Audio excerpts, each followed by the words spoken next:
நண்பர்களுக்கு வணக்கம். மன்னிப்பாயா என் நேசமே. பகுதி 2. கண்மண் தெரியாத கோபத்தில் இருந்ததால் வம்சி சுற்றும் கவனிக்க மறந்திருந்தான். வருண் தன் வீட்டை அடைந்திருந்தான். இறங்குடா என்று குரல் கொடுக்கவும் தான் இறங்கியபடியே இடத்தை கவனிக்க அது வருணின் வீடு. ஓ வீட்டுக்கு வந்திருக்கியா என்று வம்சி கேள்வியாக நோக்கமிட, பின்ன எங்கே போவாங்க என்று அசடி வளர்ந்த புன்னகையோடு அவன் கூற மற்றவனிடம் முறைப்பு. புதுசாக கல்யாணம் ஆனவன்டா, கால் வீட்டை நோக்கியே போகுது என்று புது மாப்பிள்ளைக்குரிய வெட்கத்தோடு அவன் கூற இவன் முறைப்பு தொடர்ந்தது.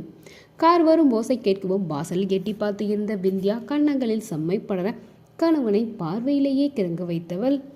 எந்த ஒரு ஒப்பனையும் இன்றி வலிந்து சிலையாக பல பலத்தவளை பார்த்தவன் இதயத்தில் காதல் ஊற்றெடுத்தது. வம்சியை பார்க்கவும் வாங்கண்ணா என்று அழைத்தபடி அவன் அருகே வந்தவள் வம்சியின் கைகளை மென்மையாக பற்றியபடி, நல்லா இருக்கீங்களா, அம்மா அப்பாலாம் எப்படி இருக்காங்க, வரலையா என்று பின்புறம் பார்க்க காலி இருக்கைகளை தென்பட வம்சியிடம் திரும்பினாள். அதை பார்த்து சிரித்த வம்சி, இந்த பக்கம் ஒரு வேலையாக வந்தேன், அதோட உன்னை பார்த்துட்டு போகலான்னு வந்தேம்மா, அவங்கெல்லாம் இன்னொரு நாள் வருவாங்க என்று அவள் தலையில் கலைந்து இருந்த முடிகளை சரி செய்தபடி கூறிவிட்டு வருணை பார்க்க அவனிடம் முறைப்பு. அதை பார்த்த வம்சி இதழ்களில் சிறு நகை. பக்கத்தில் நிற்கிறன்னு என்ன கண்டுக்கிறாளா என்று மனம் வெதும்ப, விந்தியா ஒரு கையில் இருக்க மறு கையில் நண்பனை முதுகுபுறம் கை போட்டவாறு, வாடா உள்ளே போய் பேசலாம் என்று வம்சி அழைத்து செல்ல, ஏன் வீட்டுக்கே வழி சொல்றியாடா, சில நேரம் அப்படிதான் மாப்பிள்ள. வாசல் தாண்டி உள்ளே செல்ல ஒரு சிறிய ஹால். அங்கு போடப்பட்டிருந்த சிறிய சோபாவில் அமர்ந்தன. ஹாலில் வலதுபுறம் அடுத்தடுத்து 2 அறைகள் இருக்க ஹாலிற்கு அடுத்து வருவது சமையல் அறை, அதற்கு பின் சிறு கொல்லைப்புறமும் என்று நடுத்தர வசதிகளுக்கு ஏற்றாற் போல அமைய பெற்ற அழகான இல்லை கச்சிதமான வீடு. இவர்கள் வரவும் மாமா என்று ஓடி வந்து விட்டான் மகேஷ், 3 வயது குழந்தை, வருணின் அக்காவின் மகன். அவனை பார்த்து ஆச்சரியத்தோடு தூக்கி மடியில் அமர வைத்த வருண், நீ எப்படா வந்த என்று விசாரிக்க, இப்போதாண்டா கொஞ்ச நேரத்துக்கு முன்ன புது அத்தையை பார்க்கணுன்னு ஒரே ஆடம், 2 பேத்துக்கும் லீவு தானே, வா போயிட்டு வரலான்னு சொன்னாங்க, அதுதான் வந்துட்டோம் என்று கூறியபடி வந்தால் வருணின் அக்கா இளமதியும் அவரது கணவர் பிரகாஷ் இவர்களுக்கு வலதுபுறம் இருந்த ஒற்றை சோபாவில் அமர்ந்துவிட இடதுபுறம் வந்து அமர்ந்தார் கிருபாகரன், வருணின் தந்தை. ஆண்கள் பேசி கொண்டிருக்க, நல்லா இருக்கீங்களா தம்பி, வீட்டில் எல்லாம் நலமா என்று கேட்டவாறு எதிர்ப்புறம் வந்து நின்றார் வருணின் அம்மா சுலோக்ஷனா. எல்லாம் சுகந்தான் அத்தை என்று வம்சி கூற காஃபி மற்றும் இனிப்பு காரங்களை கொண்டு வந்து டிபாயில் வைத்தாள் விந்தியா. அதை காணவும் வம்சி கண்கள் ஆச்சரியத்தில் விழுந்தது. காஃபி நீயாமா போட்ட என கேட்க, ஆமாண்ணா என்றவள் அதை மற்றும் நாத்தனாரோடு சென்று நின்று கொள்ள அதை பார்த்து இன்னும் ஆச்சரியம் இவனுக்கு. எழுது சாப்பிடா என்று கூற, என்று தலையாட்டியவன் எழுது மிடறி விளங்கிவிட்டு, காஃபி நல்லா இருக்குமா என்று கூற அங்கே இருந்த அனைவரும் சிரித்து விட்டனர். வித்யா முகத்தில் சிறு வெட்கமும், என்னப்பா உன் தங்கை போட்டு இருக்கிறதால காஃபி கூட தேவாமிரதமாக இருக்கா உனக்கு என்று சுலோக்ஷனா கேட்க மீண்டும் சிரிப்பலை. ஆம், வம்சியின் உடன் பிறந்த தங்கைதான் விந்தியா. தன் நண்பனின் குணம் நலன் அறிந்து அவனுக்கே தன் தங்கையை தாரை வார்த்து இருந்தான். ஊரில் இருக்கும் விரல் விட்டு என்னும் கோடீஸ்வரர்களில் இவர்களுக்கு பெண் எடுக்க தயாராக இருக்க சாதாரண நடுத்தர வர்க்கத்தினருக்கு பெண்ணை கொடுப்பதா என்று பெற்றோர்கள் சிறிது தயங்க, வெறும் வசதியை மட்டும் பார்க்காதீங்க, வருணோட கேரக்டரை பாருங்கள், இந்த காலத்தில் இது போல் நல்லவன் கிடைக்கிறது அபூர்வம், அவன் கூடவே வச்சு பார்த்துருக்கேன், என்ன நம்புங்க, அவனோட விந்தியாவோட வாழ்க்கை ரொம்ப நல்லா இருக்கும், சந்தோஷமாக இருப்பாள், நம்மக்கிட்ட தான் வேலையும் பார்க்கலாம், வீடு வாசல் எல்லாமே இருக்குது, இன்னும் வேணும்னா தனியாக ஃப்ளாட்டு கூட வாங்கி கொடுத்து வசதியாக பார்த்துக்குவோம், எவ்வளவு வசதி இருந்தாலும் கூட வாழ்கிறவன் ஒழுங்காக இருந்தால் தான் வாழ்க்கை சந்தோஷமாக இருக்கும், விந்தியாவோட வாழ்க்கை வரும்னால கண்டிப்பாக சந்தோஷமாக தான் இருப்பாள், யோசிச்சு பாருங்க என்று கூற பெற்றோர்களுக்கு பலத்த யோசனை தான். வருணிக்கும் சிறு வயதில் இருந்தே அவர்களுக்கு தெரியும், வம்சியோடு கூடவே தான் இருப்பான், பள்ளியும் சரி இப்பொழுது வேலையிலும் சரி, அவன் நல்லவன் தான், அறிவாளி ஒழுக்கமானவன், இவை எல்லாவற்றையும் விட பொறுமைசாலி என்று கூறலாம். வம்சியின் குணத்திற்கு இன்று வரை அவனை விடாமல் பிடித்து வைத்திருக்கிறானே. வம்சி பிரச்சனை தேடி செல்வான், இல்லை அவனை தேடி தேடி பிரச்சனை வரும், பிரச்சனை வந்தால் முதலில் கை நீட்டி விடுவான். சிறு பிரச்சனையும் பெரிதாக ஆவதற்கு அது போதுமே. அப்படிப்பட்டவனை கொஞ்சம் கொஞ்சமாக நிதானத்திற்கு அழைத்து வந்தவன் தான் வருண். அனைத்தும் சரி இருந்தும் முடிவை மகள்புறம் திருப்பி விட்டனர்.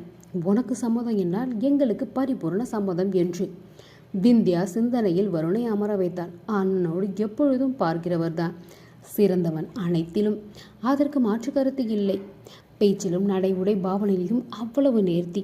இதுவரை தவறாக ஒரு பார்வை கூட பார்த்தது இல்லை. சிறந்த கண்ணியம்.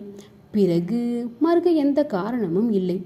வசதி என்று எண்ணி பார்த்தால் நிச்சயமாகத்தான் அண்ணன் தன்னை வருந்த விட மாட்டார் என்று உறுதி தோன்றவே அவளும் சம்மதிக்க ஊர்கூட்டி சீராட்டி விழா போல நடத்தி முடித்தான் திருமணத்தை வம்சி. இன்று தங்கை கொடுத்த காஃபியை பாராட்டியதற்கு காரணமும் உண்டு. வீட்டில் கெஸ்ட்லாம் வந்தால் தண்ணி கொடுக்க கூட என் தங்கைக்கு தெரியாது. இன்னைக்கு காஃபி ஸ்வீட் காரம்னு கொடுத்து கவனிச்சதில் ரொம்ப சந்தோஷமாக இருக்குது, அதுதான் என்று விளக்கம் கொடுக்க, அண்ணா என்று அவள் குறைப்பட மற்றவர்களுக்கும் புன்னகையே. டேய், நீங்கள் அப்படி பொத்தி பொத்தி வளர்த்து வச்சுப்புட்டு என்னடா ஏன் பொண்டாட்டியை இப்போ குறை சொல்கிறீங்க என்று வருண் பரிந்துரைக்கு வர கணவன் மனைவிக்குள்ள காதல் பார்வையை பரிமாறி கொண்டனர்.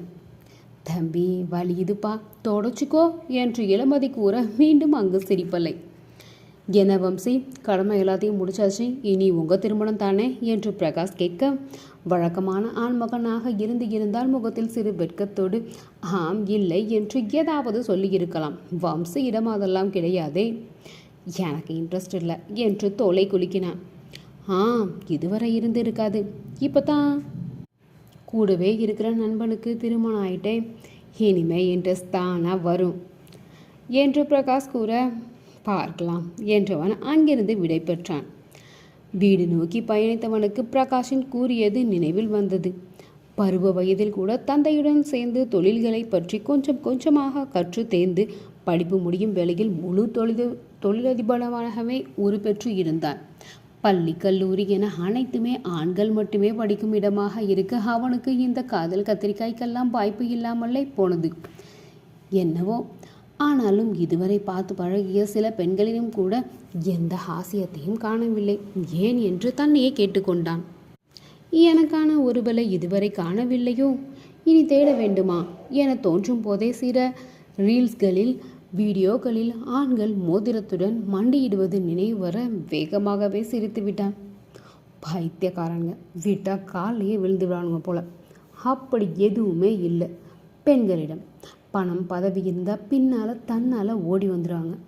இதற்கு காதல் திருமண பந்தம் புனிதம் அது இது என்று பீற்றல் வேறு.